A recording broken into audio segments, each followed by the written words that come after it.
Like I talk about my startup failure as the most expensive MBA. But I think one of the things that people in our field need to, do is they need to go beyond design. 2-3 of us as founders were not mature enough. If you don't have a North Star that you're working towards, I'm going to judge you.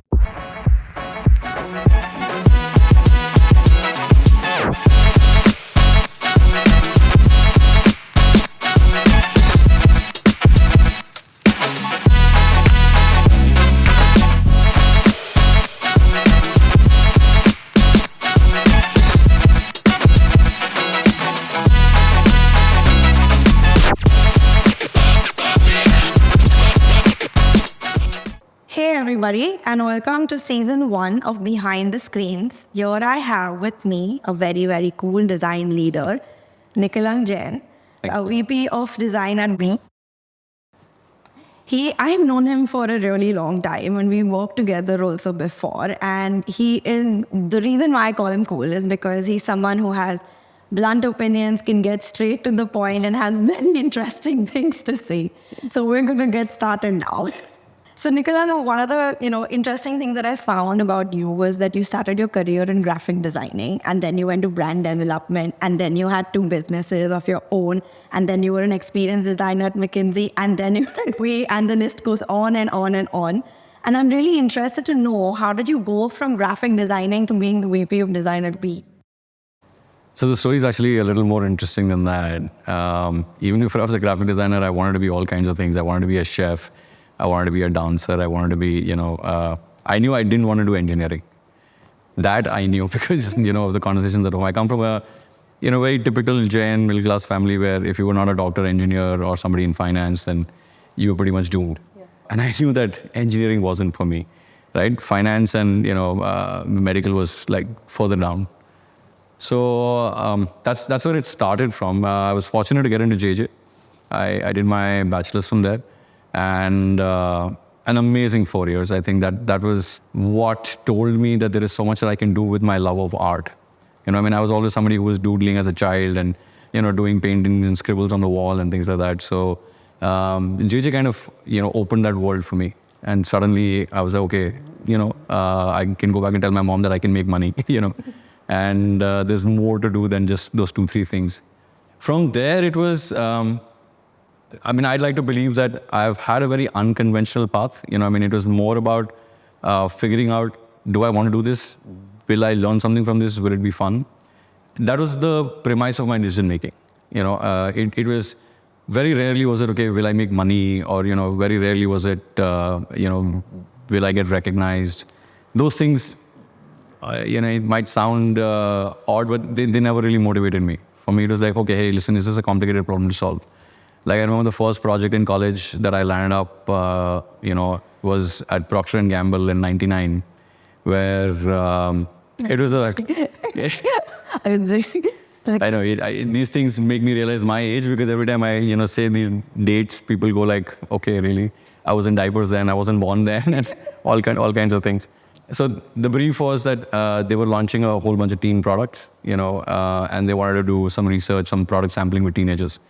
So I was part of that market research team, which had to go and ask these teenagers, hey, would you use this? And then, give us feedback so we can go back and in those paper sheets, fill out their, things and give it to the MBA sitting in Procter & Gamble who are doing their, strategic decision making.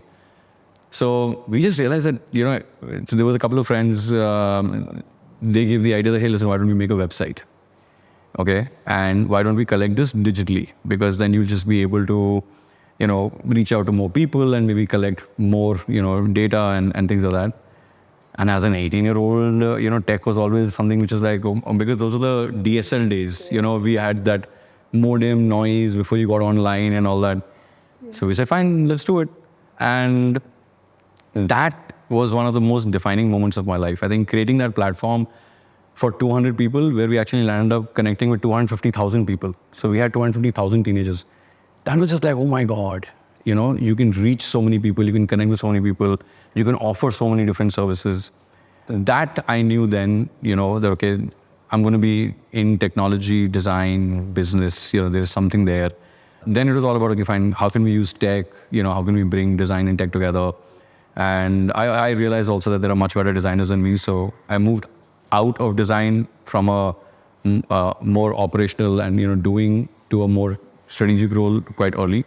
Then the entrepreneurial stints, because you want to have your own shop.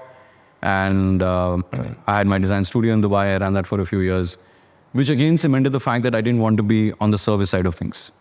I wanted to be on the product side of things, because when I get a brief about a jewelry brand, I would start thinking of the lights that you should display the jewelry in, so that you can get the right color of the diamond. Like, it went to that level of, interest. It was not just like, okay, fine, is this brochure, good enough, and, does it have the right content, and how did the shoot go? With real estate, it became that, hey, can we optimize some things in the project which can get them more per square feet, costs and things like that. So that love for business and entrepreneurship, I think, was kindled there. And then, couple of stunts here and there, some failed startups, and then McKinsey was again a blessing. I had a 2-year-old baby then, just coming out of, a startup that had not kind of worked out. I was also very shocked when, I got through to McKinsey. But it was a great run, huge learnings there, To recently, so I did something this year. I graduated from MIT with a certificate in technology leadership. But I think one of the things that people in our field need to, do is they need to go beyond design. I keep saying that all the time. And when I say go beyond design, I'm not talking about just do crazier design work.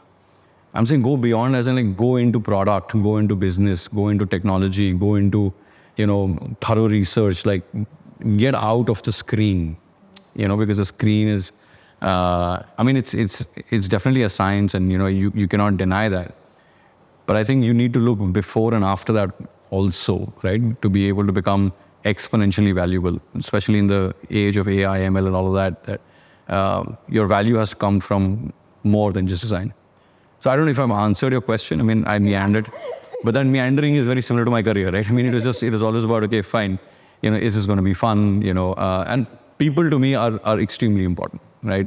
That's a huge part of my decision, who you're working with, what is their, core alignment to, and that makes my decision making easier, So if you're not aligned, then it's a very easy that, hey, thank you very much, but have a nice life. I have another route to take. And if it's aligned, then, days and nights and weekends and everything is just, it doesn't matter. Then you're just, doing cool stuff, and you're trying to do your dent in the universe, So, yeah. Did this come naturally to you, being observant, knowing you have to go beyond the product? Or did it happen with like a lot of mistakes and a lot of like, struggle, and you're like, oh man, I never actually looked at this from this angle? My wife, my brother, and my dad should be here for that answer. Like they'll tell you, it's definitely not easy, right? And I definitely cannot take the credit for it, entirely. I think it's got a lot to do with my childhood, and I think my mom and my grandmom were very, important influences in my life and the way they raised me. So it was always about asking questions, and it was always about answering questions. So I think that observational thing came in from there. It kind of crept in from all the questions that I had to answer and all the questions that I had. So I knew that, that was kind of a way of life. And after that, it was about making loads of mistakes. It was about, and the credit goes to the ecosystem that allowed me to make these and, allowed me to live with these. Otherwise, it just becomes impossible to make them. Like, if you don't have the right people. And I think somewhere you're also responsible for the people you choose, right? You can't always be like, oh, nobody supports me. What do I do? That's a very, defeatist attitude. Okay, fine. You don't have the right people around you. Find the right people, right? Figure out, okay, fine, who is going to be encouraging how. And there are different kinds of prices that you have to pay. Like I talk about my startup failure as the most expensive MBA, right? The amount of money I spent in my startup to learn things beyond design, and especially from a business perspective, man, it's really expensive. It would have been cheaper to just go to like a really good school, but that's what life had, and so not easy. You got to make a lot of mistakes, and in the words of my grandmom, you just got to get up one more time. right? That's all that matters. That it doesn't, okay, fine, you fell down, okay, fine, you failed. You just got to get up one more time. That's all she used to say. Like, ek baar aur kar le. Yeah. And I'd be like, sure. It's like the simplest motto that you could have, like one single motto you can just follow every time and persevere through it. Yeah. And it's just that childlike innocence, right? Ek aur baar kar le. It's not like she knows what it's about, but it's just that, theek hai na? I mean, you'll have to start again. So you're the only one who's stopping yourself. No, okay. Talking about, I mean, I agree completely. Talking about startups, and you said you had your own startup, right? You worked with different companies, just a few, in the past. And, you were the founder of Freeview, where you created an app for a social community of mothers, which is a very interesting topic to take up. And you were the co-founder and you led the product design there. What was that entrepreneurial journey like? And what did it teach you? And, did it help you when you moved forward after that? So, emotional journeys that I've had in terms of professionally, right? We got into it because my wife and I at the time, I remember, were planning to have a child. And we are a nuclear family, living in Mumbai. So we didn't really know what that means. We started asking friends, family, online networks, what does it really mean to, bring a child into this world? We didn't want to just like checklist, okay, now I'm married, 3 years, kids, Sick a child. Yeah. So, and when we went around asking, there was a lot of, you're not going to sleep for the next 5 years. She's probably going to put on a lot of weight and she's going to have that as an issue for some time. You're going to be broke because you're going to be spending a lot of money. Probably, in parts true and whatever, but we just were like, dude, it can't be like that. So we just, then we went on this journey of, figuring out, okay, fine, who's having fun doing this? Right? Because there's got to be people who are, and we've found amazing people. There were these mothers who were making tiffin boxes for their locality, for students. There were these mothers who were making toys at home. And most of them were mothers, to be honest. There were a few fathers as well, and I think fathers have started playing a lot more, of a role today than they probably were a decade ago and all that. We were just like, we need to connect these people. These people need to get more limelight. They need to, they need to be out there. And how can we encourage them and all that? So that's where that startup thing started. Then it was like, okay, fine. How do we do this? Can we started with a small Facebook group and some WhatsApp groups and things like that. And the people we met in that journey, along those 4 or 5 years, was insane. I mean, we met mothers who were running 20,000, 30,000 mommy groups on WhatsApp, but the limit was 50. So they had like 100, they had hundreds of groups. They had groups of leads who had groups of leads who had groups of 50. So it was... That's like how organized it is. Oh, yes. And this was free. They were not doing it because they were getting paid. They were just doing it because they wanted to help these mothers, first-time mothers, single mothers, all of these things. And we were like, listen, we can't solve this technologically. We need to have a platform which can give them a lot of power to be able to do this, right? So that's when, that kind of took shape. And there was a lot of business interest. We could see a lot of advertising money. We could see a lot of, community events money and, various different, income sources that could support this.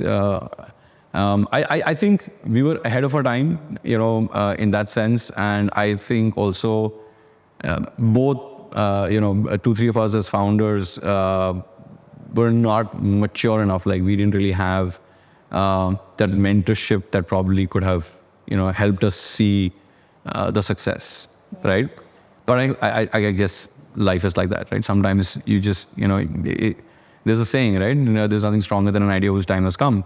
Maybe it wasn't our time, and it kind of didn't work. But insane learnings, crazy experiences. Some of the most interesting people I've met, I'm still in touch with them today, who are doing really good work and who really truly believe that children are the future, right? We need to focus on them. I mean, if we focus on the kids, I think automatically the future is going to be really, really great. I mean, scientifically, yes, you need to be looking at what's next, and business-wise, you need to look at scale and all that. But I think kids, I don't know if they're getting as much aggression as they should, and services around kids and like remove the business aspect for a second, look at their development, and I think there's a lot that can still be done. So yeah. Little touchy, but it had such a great vision, the brand, the thing that you were thinking about. What went wrong? Like, where did you see things go wrong? And in the end, to give up your vision is I think one of the hardest things any entrepreneur has. Oh, I'll never forget the day when I had to sit my team down. So at our largest, we were a team of about 20 odd people, 25 odd people. At our smallest, we were a team of about 5. Well, actually 3 when we started, right? So, and then 3 became 4 and so on and so forth. And we had a network of hundreds of writers who were contributing content through our editor and all that. So the day when I had to, sit down with my co-founders and make that decision, right? That, okay, this is it. We need to, walk away. And then have those conversations with our investors, with our, our network, with our internal, team. And, it was painful. It was like ripping parts of your body off one at a time. Like, you first rip your arms off, then you rip your legs off, and in the end, you're just like, okay, fine, I'm done. And I think, like I said, what went wrong was, and I would like to take the, the blame as founders, like, the 3 of us.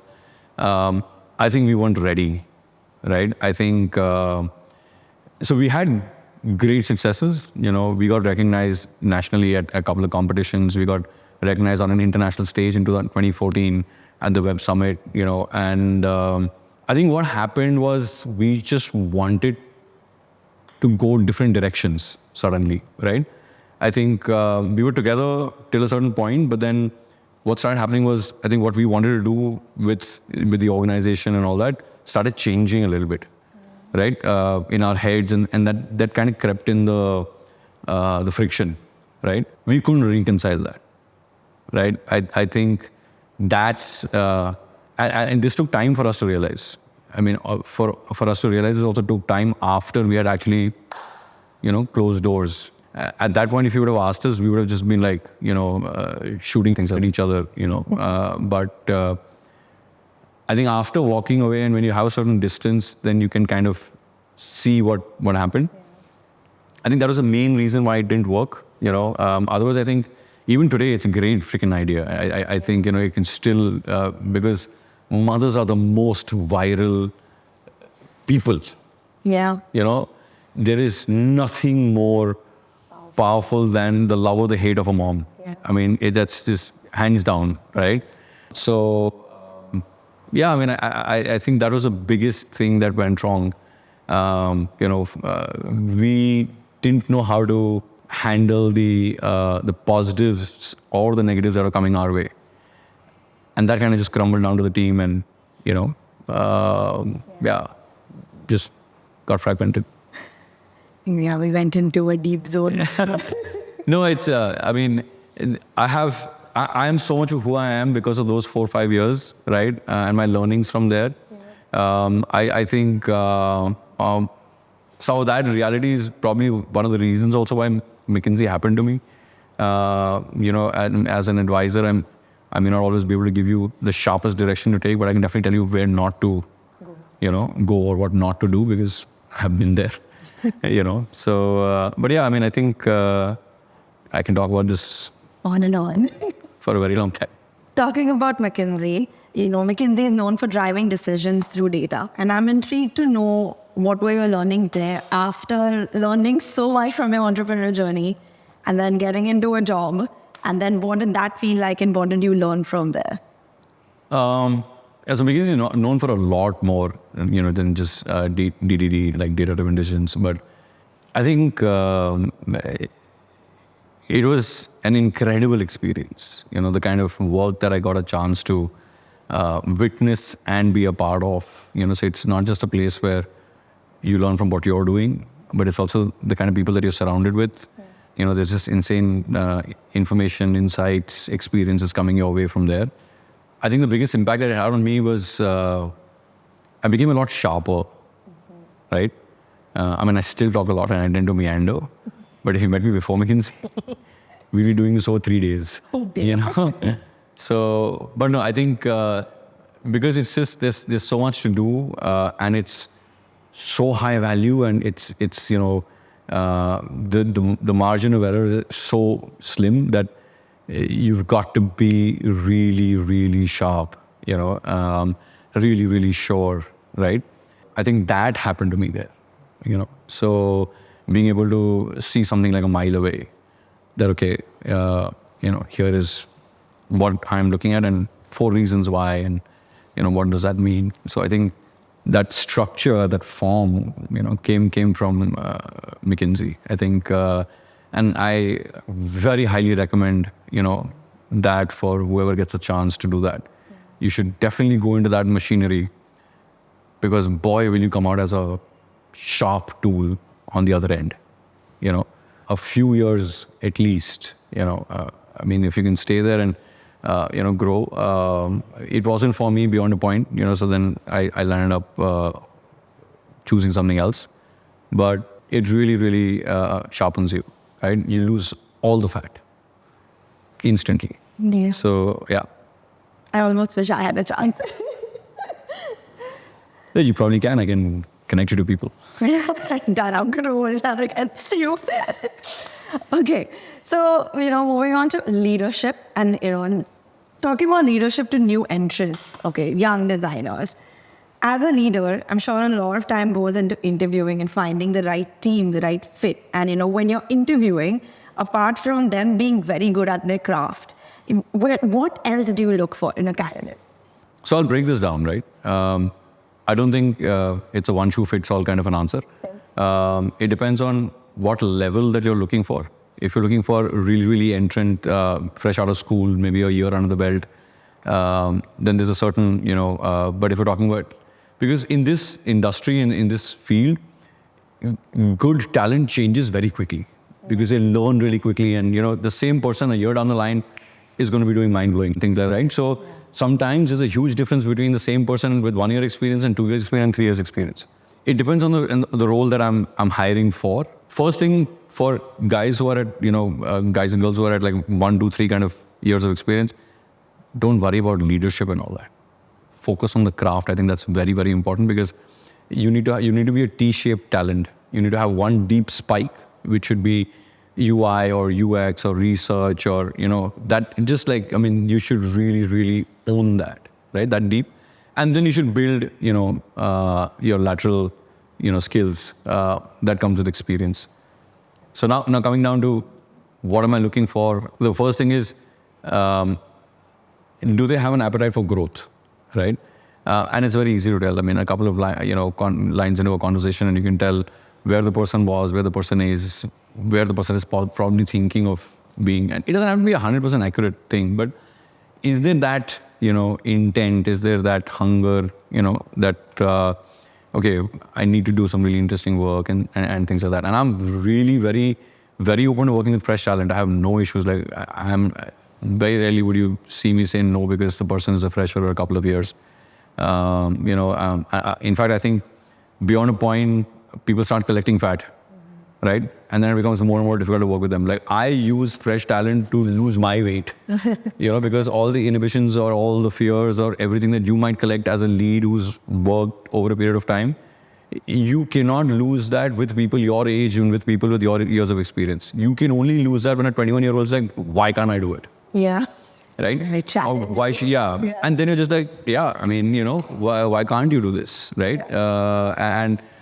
So for me, working with younger talent is always something that I'm more excited about, right? Because the kind of questions you have to answer makes you while you're driving back home think like, हाँ यार वो सही तो बोल रही थी, like क्यों नहीं कर सकते? Then you're sitting into the pencil and paper and like, चल ठीक है, let's try this tomorrow morning, right? If you're working with somebody who's like 5, 6 years down the line, they have their biases, you have your biases, and you're dead in the water. Because they'll come with their biases, you'll say okay because you have similar biases, and you're done.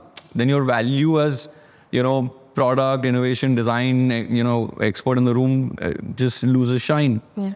So appetite for growth is something that we're definitely looking for. Are they somebody who can, talk or communicate, and this is irrespective of language, but do they have the, ability to storytell?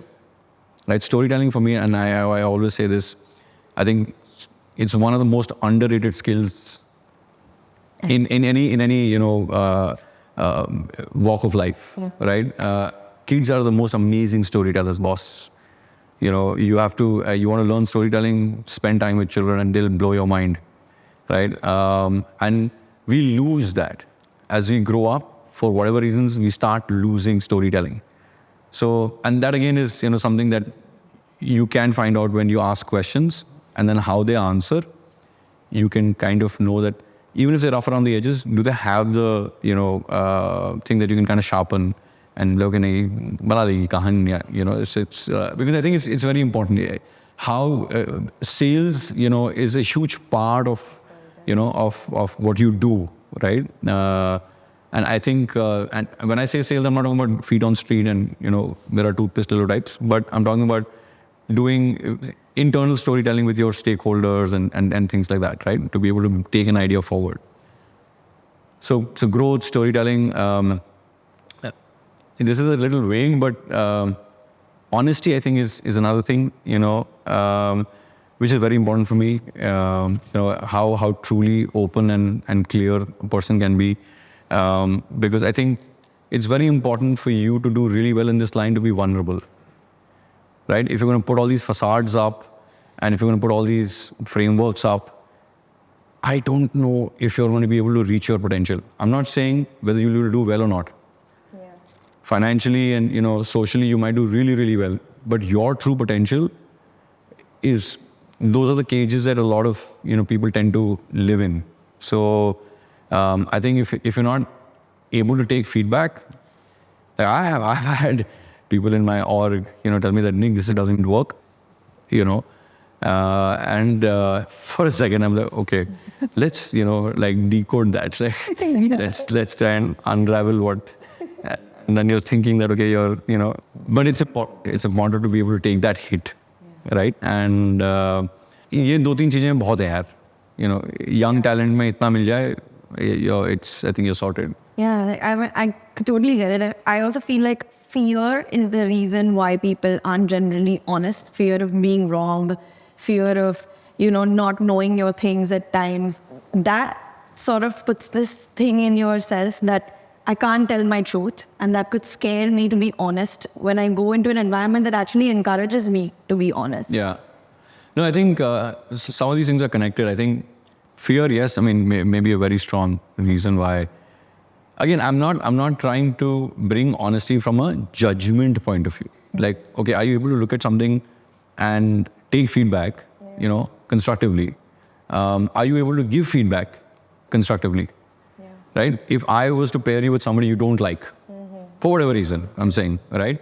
Or I was to pair you with a function that you don't agree with, like for example, a UI designer and a front-end engineer. So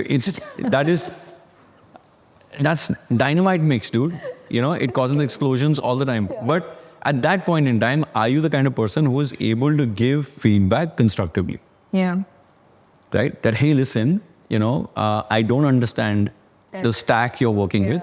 But by the way, when I Googled a couple of things, it showed me these references. Right? Yeah. Wouldn't it be kick-ass if we could deliver this to our consumers? That comes, I don't know if I'm being able to explain this, but you need a lot of honesty for that. Yeah. Right? To be able to say that I'm not aligned to my work or your work. I'm aligned more to what needs to be delivered. Yeah. And let's go there together. Yeah. Right? Everything else is, it's all fungible in India. Yeah, it's all white noise. So yeah. That was great. That brings me to my next question. If you clearly knew what being a design leader takes, in the early stages of your career, what would you have done differently? Or maybe not differently? Wow. If I knew what a design... So when I was starting out, I think in 99, 2000, when I was, there were very few design studios, right? And design as a function didn't really exist, right? Design was something that was a part of advertising agencies and a small part of it. It was just starting out, right? And graphic design was what it was, right? And the only design studios you had were branding studios. Yeah. I did like the elephant design, temple design, things like that. Or you had product design like Tata Elxsi and all that. And I did meet people who had been doing it for 20 years then, right? So, and they also had like, fairly crazy career paths. I don't think it's possible to do that. I don't think it's possible to tell somebody what leadership is. I mean, on a generic level, yes, definitely you'll see hundreds of books on leadership. I've just done a course on leadership, right? So there's definitely structured content around it. But it's not like a goatee that you can give someone, right? Because it has a lot of variables in it. It's more customized to the leader that's there, because everyone has a different approach with people. And yeah, I mean, and this is my belief again, I'll be honest. I think you don't become a leader out of intent, right? I don't. They're forced to. Yeah, I don't think it's like, okay, today I'm going to lead, or it's not like I want to be a CEO in 20 years. I mean, okay, there are traditional, typical career paths and journeys and experiences like that as well. But I think the most powerful, most impactful leaders are people who generally just stumbled their way into it because they were trying to do something. They were aligned to a particular purpose, and they just kind of met the right people, and they just had that kind of influence, to get people together and to drive experiences and things like that. Sometimes you get forced into it because the situation just suddenly puts you into a spot where You've been there for 4 years in a company and it's time to be a leader because we don't have a leader. Yeah, it happens. It happens all the time, right? And to answer your question, I don't think I would have done anything differently. Like, even if somebody told me that here's a formula, I don't think I would have done anything. I would have still been that meandering self. I would have still been that person chasing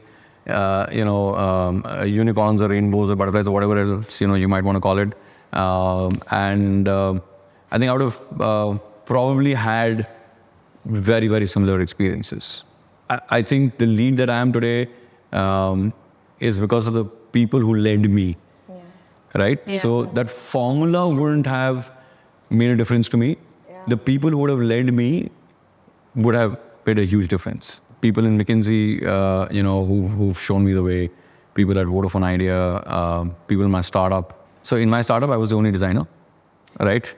And so we had invested more heavily in our tech than in design, right? Because we were like, okay, fine, even if our design is not 100% there, but if our tech is there, it's more important because at that point in time, those are bigger problems for us to solve. Like, design was still something that we could have solved. Because I come from that background. I was to deliver 5 screens of particular flow to my front-end engineer. And I remember I was sitting and I was working on something, I was writing an email or something like that, and he walks up to me with hands on his hip and he's like, "You're late." Right? I was supposed to have the screens day for yesterday.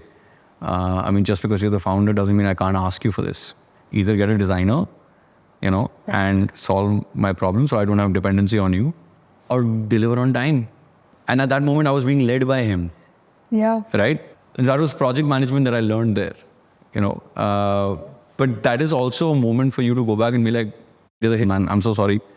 You will have it in the next 45 minutes." Right? I'm almost there. Yeah. And he was not taking it.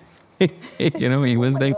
So one of the things, that I faced as a leader was, I also didn't start off as a leader. I was somebody who wanted to do something differently. Mm-hmm. And then naturally, when you're a founder, you eventually be a leader because, the time comes when you have to be positioned that way. Meanwhile, in the first 2 years... You're taking most difficult decisions. Yeah, exactly. And in the first few years, you're working with, your team and you're one of them and you're not thinking of these critically high-level problems till you reach a particular place. Yeah.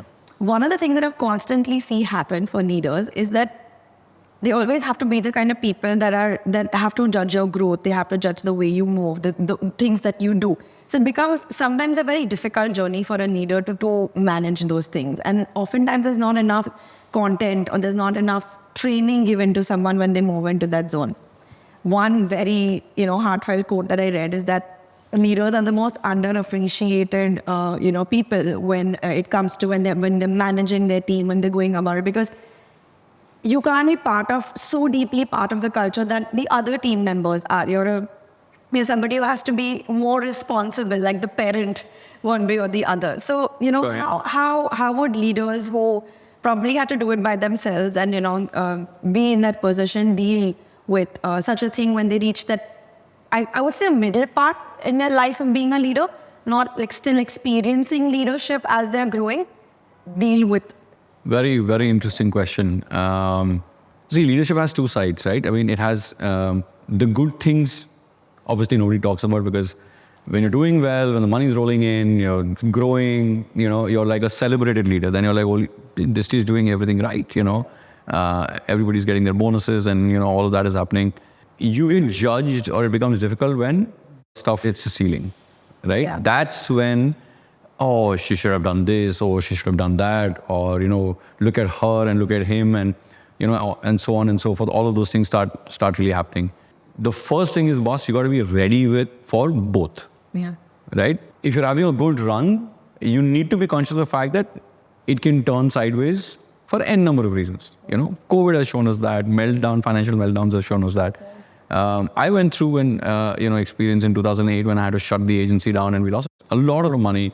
And an agency which opened up with like just a year, before the whole 2008 fiasco happened. And it wasn't even my fault. Like, I was 27 and, I just started Design Studio, and suddenly we were in so much debt because nobody wanted to pay us, because people are disappearing, from the planet in the Middle East. But at that time, you have to be the one to show up and have difficult conversations, right? You just have to be the one to say, hey, listen, I'm sorry this happened. It wasn't my intention. Here's the proof. We were trying to do everything right, but things went out of control. We were not ready for it. This is our mistake to this extent. This is our reaction to this extent. And I think there again, that honesty aspect, I think really, really kind of helps. Like not putting up a tough front, like talking about, yeah, just sit down with why had we come into this situation today? Exactly. I mean, when I was talking to my team at my startup, and I had to tell them that, hey, listen, you know what, we're not going to go forward. Dude, what an emotional moment. All of them were like, you know what, we won't ask you for our salaries for the next 3 months. Wow. We'll run this on our own, okay? Can you in 3 months, swing this in a different direction, and, can we get back up on our feet? They give me 90 days. That's great. Right? And I had to still tell them, no, I can't. My God. Right? Because I don't see this getting resolved in 90 days. And on the 89th day, I don't want to tell you that I want 90 more days. Like, I don't want to do that. Yeah. Right? They're all very talented people, and I was like, I don't want to deny another day of success for you guys, because there's a dream that I convinced you guys to chase with me, And at that point in time, I wasn't talking like a leader. I was just talking like a person. I was just saying that nahi hoga yaar, I'm sorry, mere mein himmat nahi hai.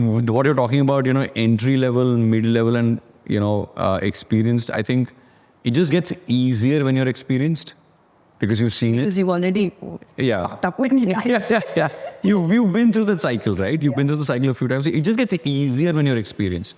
And you've got scars to tell, right? Those stories. At the middle level, the most difficult thing is grit. Yeah. You just need that grit, and you need that audacity to be able to go and sit in between 5 people who think you've wronged them. Yeah. Right? And still be able to tell them that, hey, listen, I didn't set out to do this. Yeah. It happened. It went out of control. I would have much rather done this. Here is the maximum I can do right now. And I would really appreciate it if you could support me and accept this, and let's keep in touch, and I'll try and do what I can, I think that's what you need, and that you need to have at any level. Yeah. Right? It's just that your audience changes. When you're an experienced leader, you're probably doing it with like CXOs and VPs and those kind of folks, because you're not really interacting with every other level minus. At a mid level, you're probably with more of the working audience and things like that, or maybe even senior management or whoever. But that's something that'll help you all along. Right? Yeah, I mean, if you just have that, and yes, I'm not just saying that, you mess up and then you be like, I messed up. I'm sorry. Yeah. Yeah, no. Please don't take that away from here, because I don't want anybody to Like, yeah, hey. yeah, you know what? So everything's I'm going still on, I hope we clean it up. No, that's not the message, right? That's clearly not the message. The thing is that do your stuff really, really well. Do the best that you can, but have the honesty to be able to. And that doesn't happen in a moment. That happens if you have the relationship with those people, Yeah. right? So it's not like you can work with 5 people on a project for 5 months and then just suddenly turn up one day and say that, hey, listen, this project is shut, we failed, and Bye. bye. I'm sorry, by the way. So no, over the 5 months, you should have built that relationship with them that, hey, if this doesn't work, or there is a possibility that this may not work, or if you've got a relationship with them and then if you still go back and tell them that, hey, listen, this will work, they will be empathetic. They will know what you're saying. They'll understand what you're saying. Yeah. Right? Otherwise, it always feels like something you did to them. Yeah. Not something that happened to the unit, not something that happened to the purpose or the business or the project, right? So there are 2 forms of leadership, right? One is the shepherd, where you're leading from behind. You're not worried about everybody, just the outliers, and you've got your herd dogs trying to bring them in, and so that they can. And then the other one is a commander leadership. That is more from the front, right? Where you're like, follow me. I'm going into uncharted territories, but I'll take the hit. Have the confidence in me for X, Y, Z reasons. And people tend to think that you are one or the other kind of leader. You're either a shepherd or you're a commander.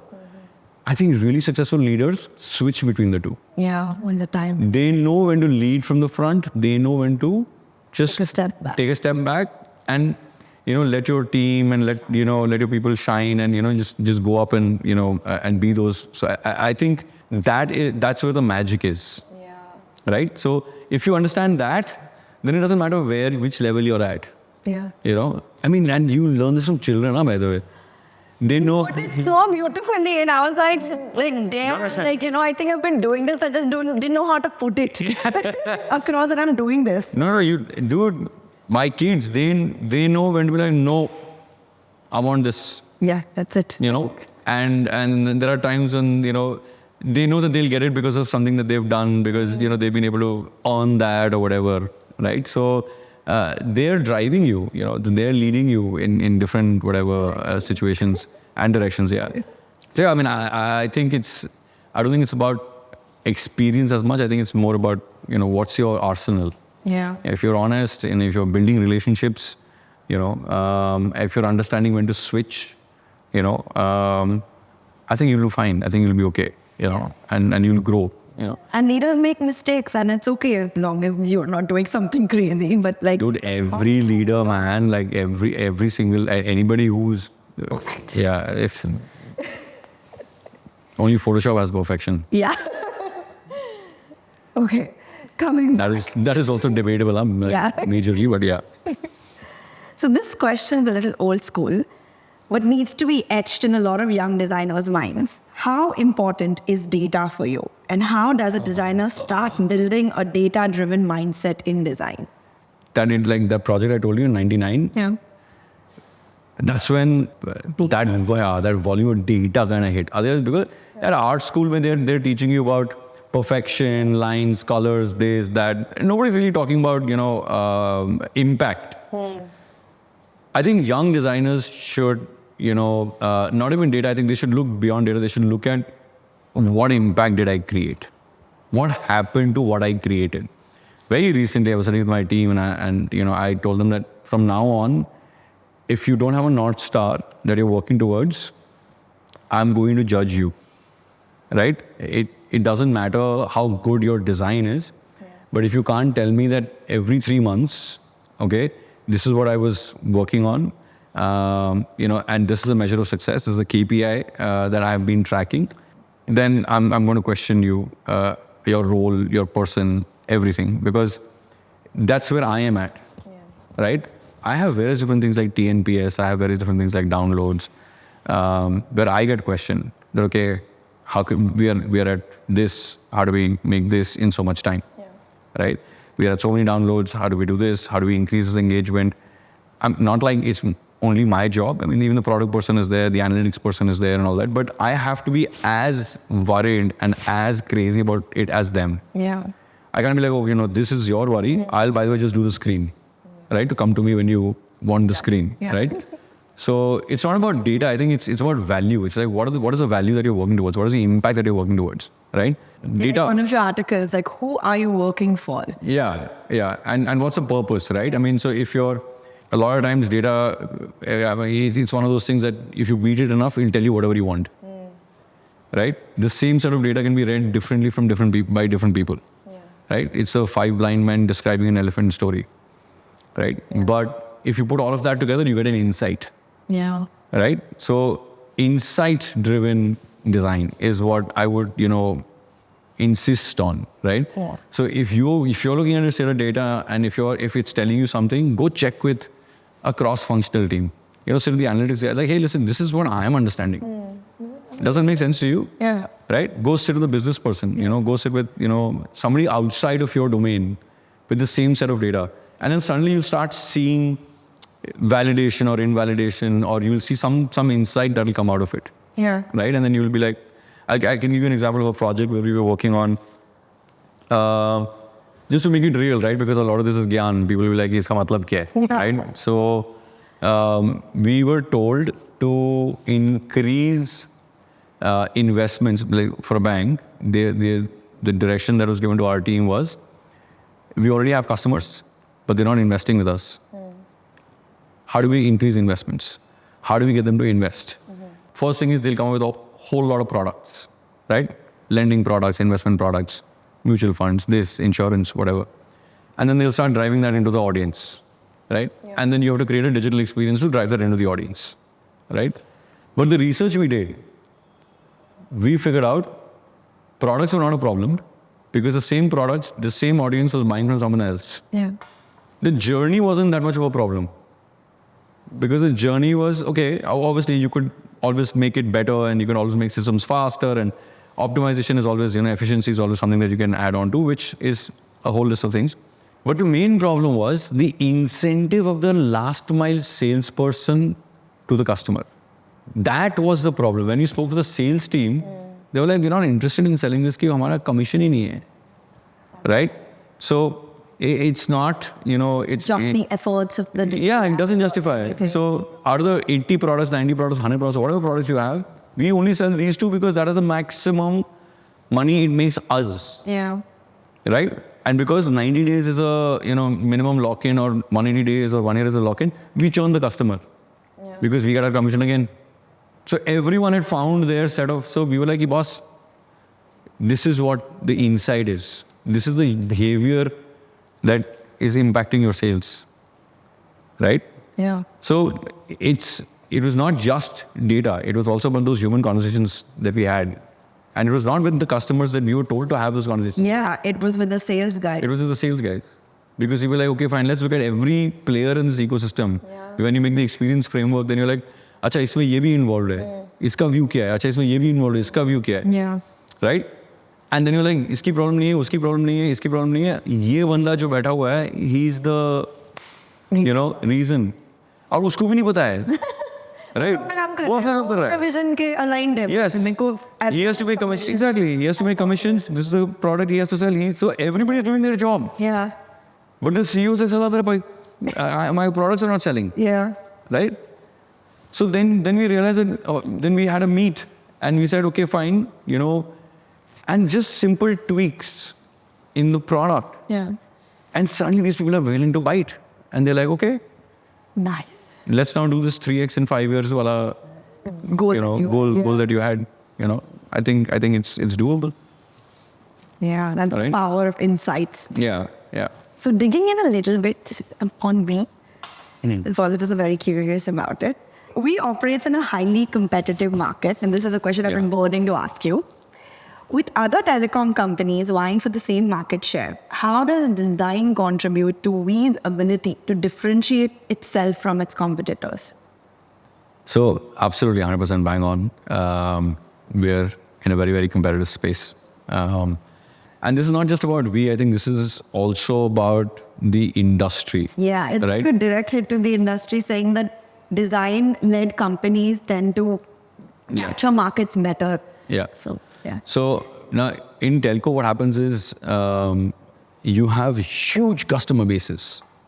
You're not dealing with like a few thousand, few million. You're dealing with hundreds of millions of customers. Yeah. Right? And to be able to reach them, deliver to them, a lot of your relationship is digital, and it's only increasing. Yeah. It wasn't as digital, maybe say like a decade ago. Yeah, right. But and it's only aggressively becoming more and more digital. Yeah. Right. With networks reaching tier 3, tier 4, And after audiences. COVID, the digital transformation. Exactly. Right. Then you just have to focus on the experience, which is basically what are they seeing, what are they hearing, what are they reading, right?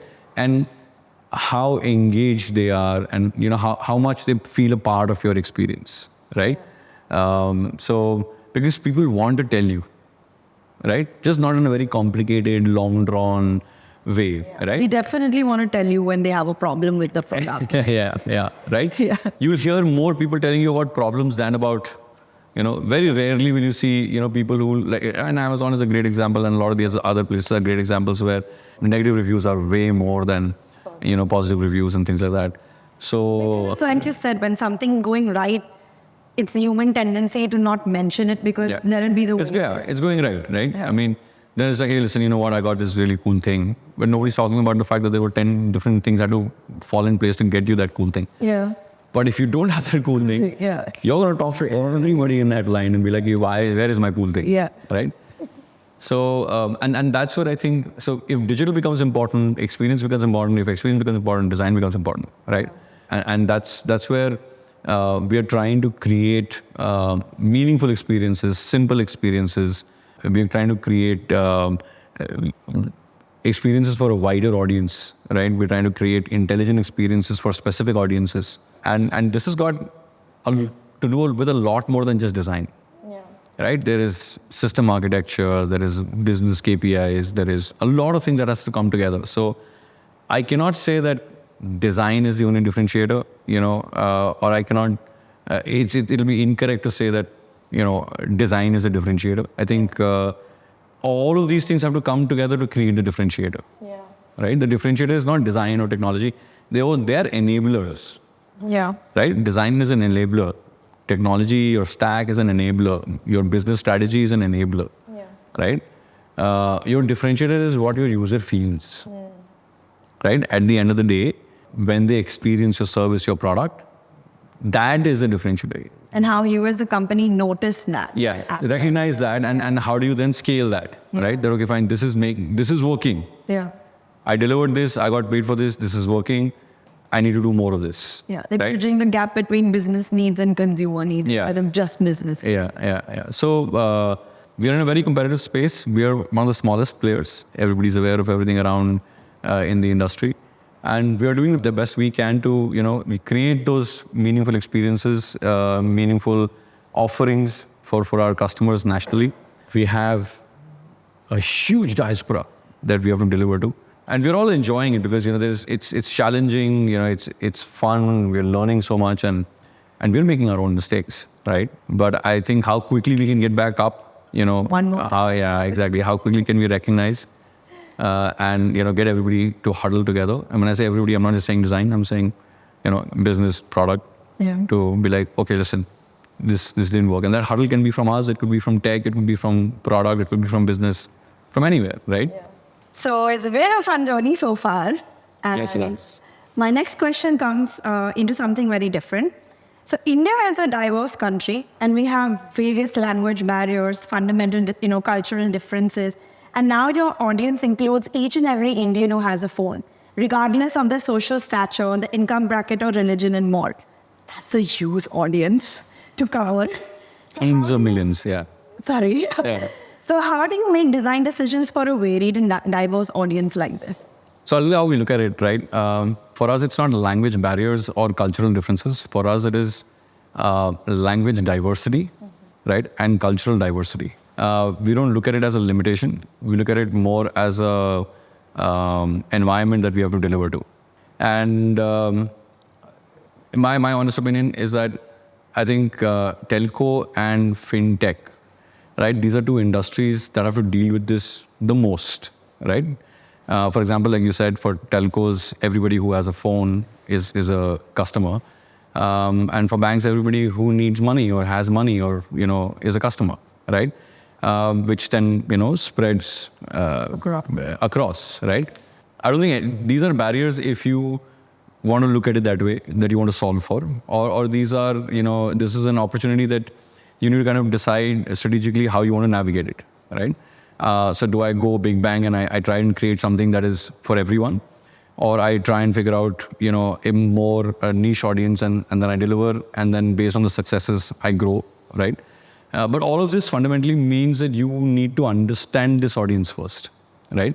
One of the things that this audience, this country has made very clear is that typical traditional marketing segmentation doesn't work anymore, right? Typical audience segmentation doesn't work anymore, right?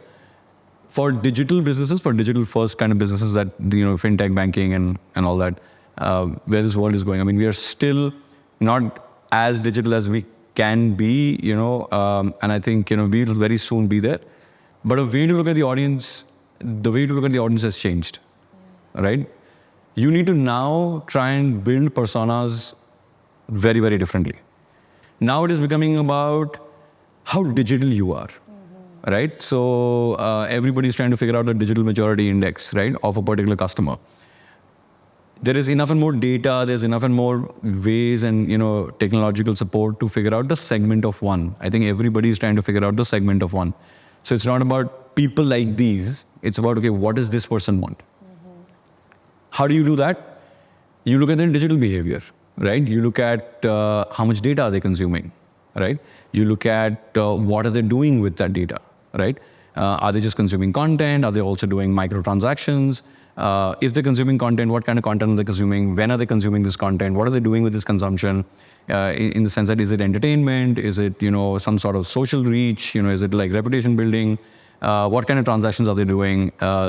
In transactions, and there is frequency, there is ticket size, there is, reasons for a transaction and all of those things.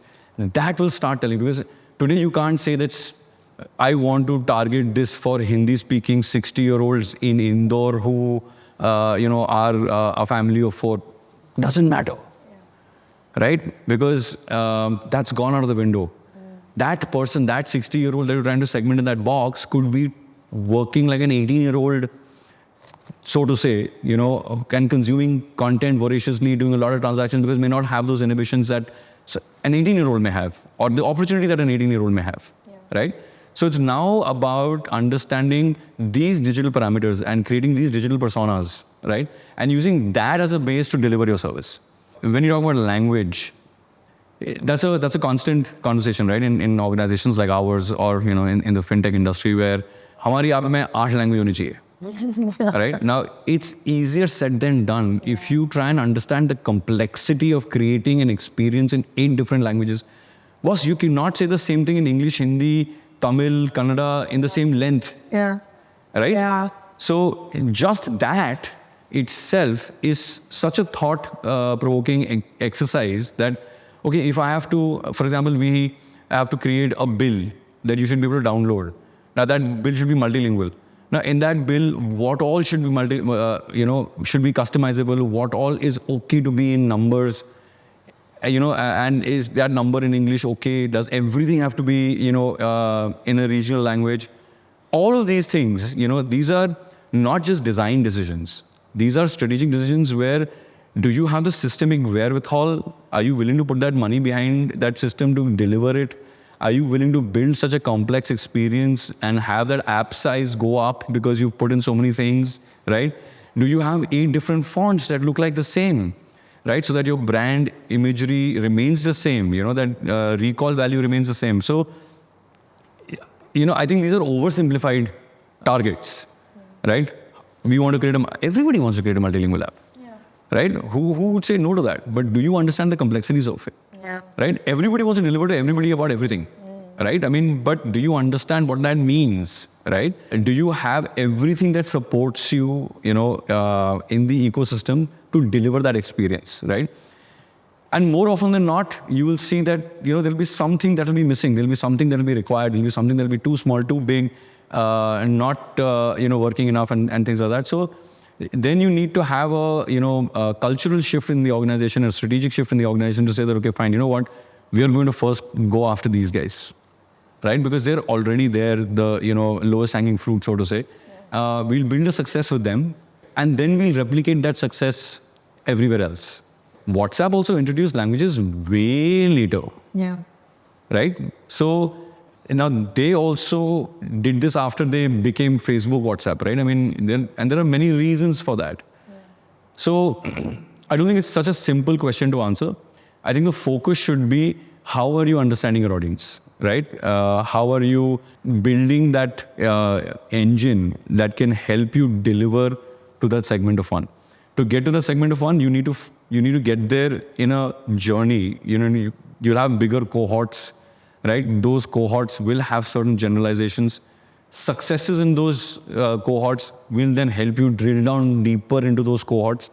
And then you'll be able to say that, okay, fine, if this is a big enough cohort for me in terms of a customer base and in terms of a transaction value and a successful business KPI, then I will do this in Kannada also. Then I will do this in Gujarati also, or then I will do this in Bhojpuri, for example, right? So it all depends on these things coming together, right? And this is more than just design. This is more about product. This is more about service, right? I think, what is the service that you are planning to deliver? How is that going to benefit the user, and how will you monetize that, right? Is there a monetizable opportunity, right? So now for WhatsApp, language becomes the first probably thing, and the most important thing, because it's about conversations. So it will immediately impact on everything that they're trying to achieve, right? Because they are all about conversation, and conversation, multiple languages, boom, right? Yeah. As a diverse country with, language changing every 50 odd kilometers, the dialect changing, it makes a huge difference, right?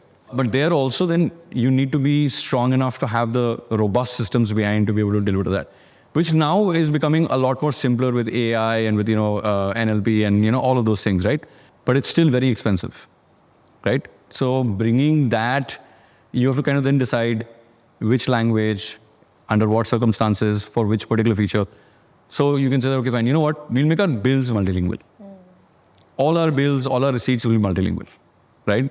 Let's attack that first, right? Because that seems like the simplest of the, milestones in this particular journey. Then we'll go down to something else, and then something else, and something else, so on and so forth, right? But is multilingual bills more powerful than, say, for example, being able to share a bill, download a bill, and all of those things, right? So those things, I think, are more important decisions that, become a part of something like this. So again, I think to look at design separately, or to look at this function in just itself is incorrect. Yeah. Right? It has to work. Like, the biggest job of design is to bring things together. Yeah. Right? And it's not just to the user, but first internally and then to the user. Yeah. So, yeah. I mean, I love getting your perspective on it. And like you said, fintech. And in one of our episodes, Rahul also mentioned about language and how it really functions together. Very interesting, idea on how he thinks through it. So I mean, I love getting different perspectives on this. Yeah. I'd love to know his. I mean, yeah, it'll be interesting to have that chat. Yeah, definitely. I will tell you later. Okay. So there are 1 million UX UI jobs in India since 2022. Only? Only. It's growing every year. Product design as an industry is booming in India for the past 8 years. Where do you think this industry is heading? What do you think the future looks like? Candidly, I was having this conversation with someone where I was like, I'll print out a t-shirt, maybe designer, and like, I think anybody with access to tools like Figma and everything and all that, everybody's attracted to this right now because there's so much glamour in it. And there's a sense of differentiation, in it, so everybody's like, okay, fine, and it's like in people's mind, something that you can just do. Yeah. Right? I need to just degree for it. Yeah, a laptop, a tool, and you can get started. Which is also a good thing about this particular space, right? That some of the most brilliant minds that have worked in design are actually self-taught folks, right? They come from various different walks of life. A lawyer who's a great designer who left a career in law, engineers who are moving to design because they're kind of realizing that, this is something they can naturally progress into. Young children who are getting into, design because of the curiosity of wanting to create something. And with, a lot of tools, the Stanford tool where you can learn some sort of coding and create, apps yourself and all that. All that is really, really great, right? But it's also dangerous, right? The other side is that it's also becoming very difficult to recruit the right kind of designer, right? I think, and the challenges on both sides. I think designers are also thoda sa blurred in terms of, how they want to position themselves and what do they really love. Like one of the things that I always get confused about is when somebody says I'm a UI UX designer, and then it depends on which level you're at. If you're young, then why UI UX? Why you're not trying to focus on one thing? Because it's become big enough to be a place where you should find yourself first in one and then try to move to the other. With mid-level to senior levels person, people I think you can understand because they would have probably spent enough years on both fronts to then, say that. First part is, where it's going and, what is the kind of advice for upcoming designers. I'll first talk about the advice for upcoming designers. I think please focus, please try and understand why you're doing this, right? Are you doing this because this is just a quick way of making 20, 30, 40, 50 grand a month, right? Because if that's your focus, your journey will stagnate very quickly. What type of designer do you want to be, right? What kind of purpose statements are you, and I know it's thoda sa difficult for young designers to talk about, but focus on the craft first, right? Focus on UX and then just like UX, do everything, learn the 12 laws, learn, get a chance to work on different projects, right? Be open to failure, be open to judgment and feedback, go to different people to get feedback and things like that. So focus on your craft, then move to the other layers of the industry, right? So if you're a motion designer, man, just nail that, right? Understand micro interactions, understand, illustrative motion and things like that. And then move to, okay, how do I use this in UI, right? If you're in UI, build on your UI skills, be curious about front-end engineering because ultimately that's what is going to help you take your dream to the user and so on and so forth. For UX designers, be interested in UI, right? Hone your craft, go to the next.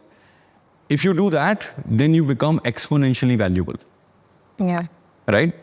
But if you're just going to lightly touch everything, you'll stagnate very quickly and your value will drop drastically because somebody who's been focusing on these and peeling layers one at a time will be able to beat you hollow very, very easily, right? So the advice is focus on your craft, focus on one layer and then build the other and then the other and then the other.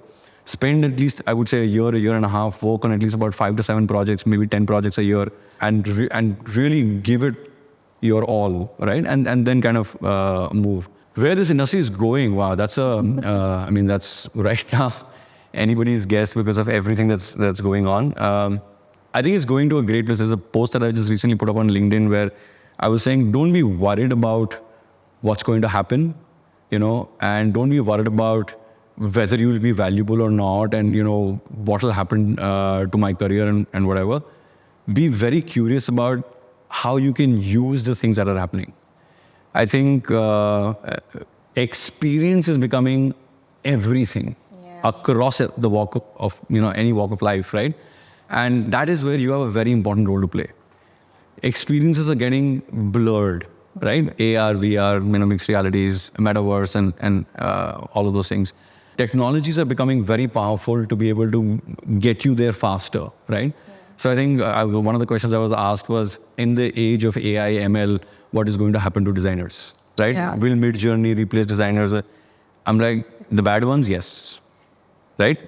Because then people will be able to do a lot of stuff on their own. And so don't be worried about getting replaced by technology. I don't think technology is built to replace people. It is built out of either curiosity or about, optimization and things like that. But if you are somebody who can use these, leverage these to deliver something, deliver something faster, deliver something better, deliver something. So I think one of the things that I was talking to somebody at a forum a few weeks back was, we've been able to do more over the last, say, 5, 7 years or 10 years, if you see, We've now been able to reach more people. We've been able to make more money. We've been able to go to more geographies. Now is the age of doing better, right? So I think more is now hygiene. Scale is now hygiene. Sustainability is where I think it's going now.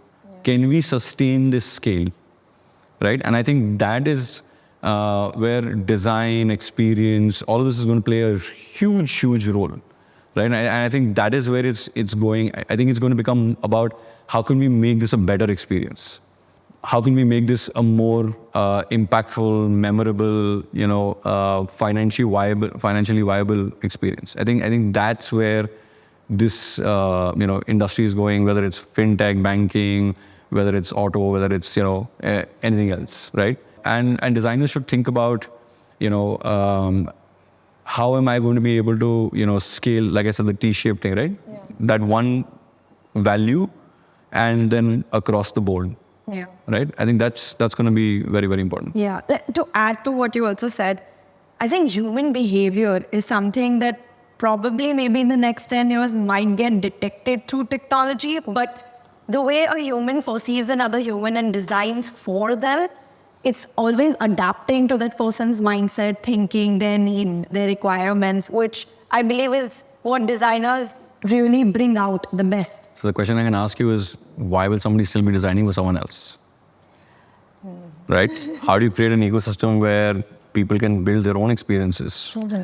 Right? I mean, metaverse is about that, right? Metaverse is about me being able to live a different reality where I am not dependent on too many different people to build my reality. Yeah. Right? I can kind of dream it, live it, and all of those things. So, wouldn't that be from an individual's perspective? But when, like, for example, UX designers or generally a designer, product designer would have to think for millions of people to create an experience for them in order to make sure that that one design that they create is not custom to one or two people, but custom to an entire audience that might relate to it. I want to remove the pressure from that statement, right? I don't want people in this industry to start thinking, worrying, or how will I do this for millions of people, or I'll have to do this for millions of people. It doesn't start there. Yeah. Right? It doesn't start there. It starts at, why are you doing this? Right? I think the pressure that we put on ourselves is, ki, boss, we want to be successful and impactful and rich and all of this in 12 months. Yeah. I think remove that pressure, right?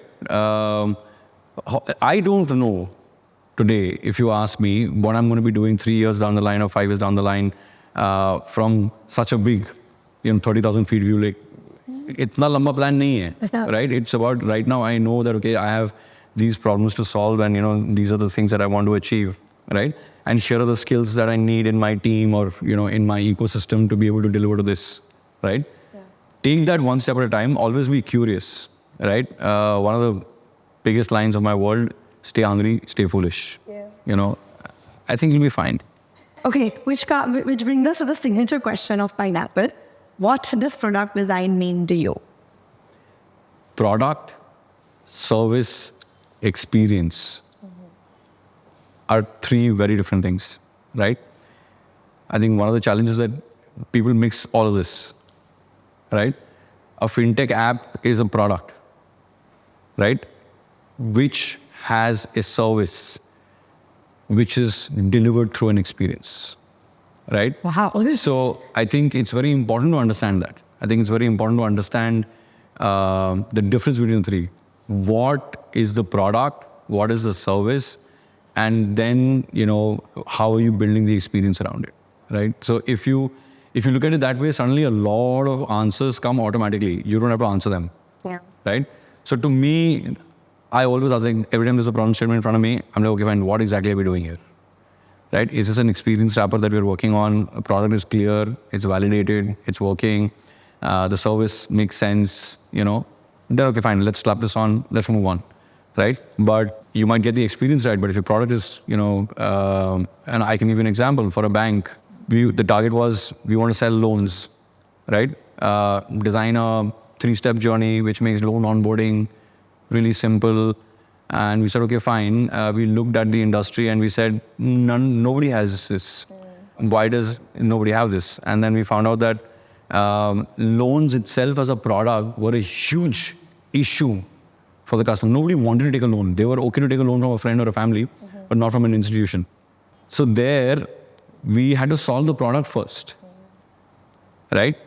Then we had to build a service on top of it, and then wrap it into an experience that made sense to the user, which would help us hit the business KPI. I look at it that way, right? So for me, it's very difficult to just, say product design, because it's just so many different things, right? And if you don't split it up, you don't understand the people who will solve it. Product will be solved by business. Service will be solved by tech, experience designers, sales, a lot of that. Experience then again will be solved by tech, design, So you cannot just say product design means this and then kind of have a lot of that accountability and onus with you, because you don't have it. You cannot do it. Let me put it that way. You can't say कि मैंने ये बना दिया है तो ये काम करेगा. Yeah. No, there are so many bloody variables, यार. हमारे उसमें legal variable होता है. So you can think of whatever you want to say and whatever you want to deliver, but legal will come back and say कि नहीं यार, नहीं कर सकते. There is a mandate from the industry, from the government, like ऐसा नहीं हो सकता, ऐसा ये नहीं हो सकता. It's not on product design, right? उसमें service वाले हैं, उसमें tech वाले हैं, right? So one of the biggest learnings has been bring them quickly together, get them to work with you, work with them, right? Both ways, right? Understand where you have to take a back seat, and understand where you're like that whole shepherd and commander thing. And I've had fights with my tech teams to say कि नहीं boss, मुझे ये चाहिए. Yeah. Right? What if you realize that I'm being ridiculous? Yeah. Right? So then at times it will be like नहीं यार, you tell me क्या हो सकता है. And then I'll tell you. Found it. I will then see what's the best that we can do. Perfect. Awesome. I mean, this has been an amazing experience today. And that wraps up Behind the Screens episode today. And thank you so much for coming down, Nikalank. It's been a pleasure to have you here. Yeah, no, this is great. I'm also trying to build this side of myself. So, stepping stone for me as well. Thank you so much for having me.